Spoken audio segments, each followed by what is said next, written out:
নমস্কার, কেমন আছেন সবাই? আশা করি খুব ভালো আছেন। টাইম ফর কুকিংয়ে আপনাদের সকলকেই জানাই অনেক অনেক স্বাগত। এখন সন্ধে হলেই আমাদের কিছু মুখরোচক চাট খেতে ইচ্ছা করে, তাই না? তাই বাইরে যাওয়ার কোনো ঝুটঝামেলা ছাড়াই বাড়িতেই কিভাবে এগুলো বানিয়ে নেবেন সেটাই আমি আপনাদের সাথে শেয়ার করব। আজকে আমি বানিয়েছিলাম পাঁপড়ের চাট। পাঁপড়ের চাট কিভাবে সহজেই বাড়িতে বানিয়ে নেবেন সামান্য কিছু উপকরণ দিয়ে, সেটি আমি আপনাদের সাথে শেয়ার করব। চলুন দেখে নিই।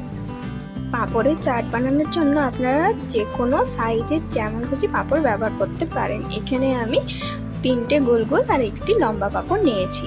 লম্বা পাঁপড়টিকে মাঝখান থেকে চিড়ে দিয়েছিলাম। তারপর পাঁপড়ের উপরে দিয়েছিলাম শসা, গাজর, টমেটো, পেঁয়াজ কুচি, লঙ্কা কুচি, ধনেপাতা কুচি। দিয়ে দিয়েছিলাম লবণ আর চাট মশলা, আর দিয়ে দিয়েছিলাম লেবুর রস।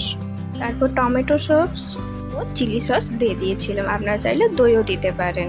শেষে দিয়ে দিয়েছিলাম উপর থেকে ঝুরি ভাজা, আর আমি এখানে কিছু পাঁপড়ের টুকরো দিয়ে দিয়েছিলাম। খেতে জাস্ট অসম হয়েছিল।